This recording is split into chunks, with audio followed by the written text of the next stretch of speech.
सबलाई भन्दा बढी र कडा कारबाही चाहिँ यो हरामीलाई गर्नुपर्छ है। यो भिडियो हेर्नुस् पहिला। सिधै गोली खान तयार छु दाइ। मेरो 20 जना केटाहरू मरिसक्यो, अर्को हामी 30 जना थपौँला। देशमा ठूलो आन्दोलन हुन्छ, म त्यसपछि कसरी चेन्ज हुँदैन? को नेतालाई थुत्रै हान्दैन म हेर्छु दाइ। त्यसपछि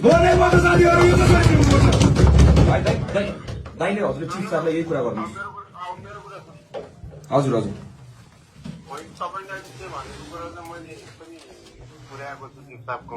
हजुर उहाँले चेतावनी दिइराख्नु भएको छ भनेर भनेको छु। त्यो तपाईँले अब सुशीला म्यामले चाहिँ उहाँसँग कुरा गर्ने सब मिल्छ सँगै जस्तो भयो जस्तो लाग्छ मलाई। होइन सुशीला म्याम अघि भर्खर मैले सुशीला म्यामलाई चिफ सरलाई फोन गर्न लाएँ होइन। मैले चिफ सर फोनमा हुँदाखेरि मैले भनिसकेको छु, त्यतिखेर नि मैले चेतावनी दिइसकेको छु। सुशीला म्यामलाई पनि चेतावनी दिएको छु, मैले चिफ सरलाई पनि चेतावनी दिएको छु दाइ। कङ्ग्रेचुलेसन गाइज है सबैजनालाई। नेपाल सरकार ढलिसकेको छ। The youth has won the protest, won over the country, the future is hours.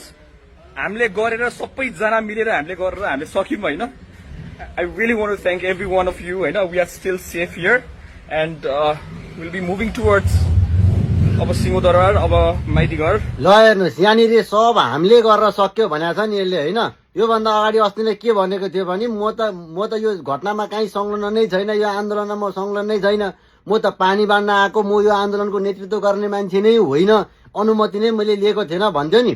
त्यो आन्दोलनको अनुमति लिने मान्छे पनि यही हो, त्यो नेतृत्व गर्ने मान्छे पनि यही हो।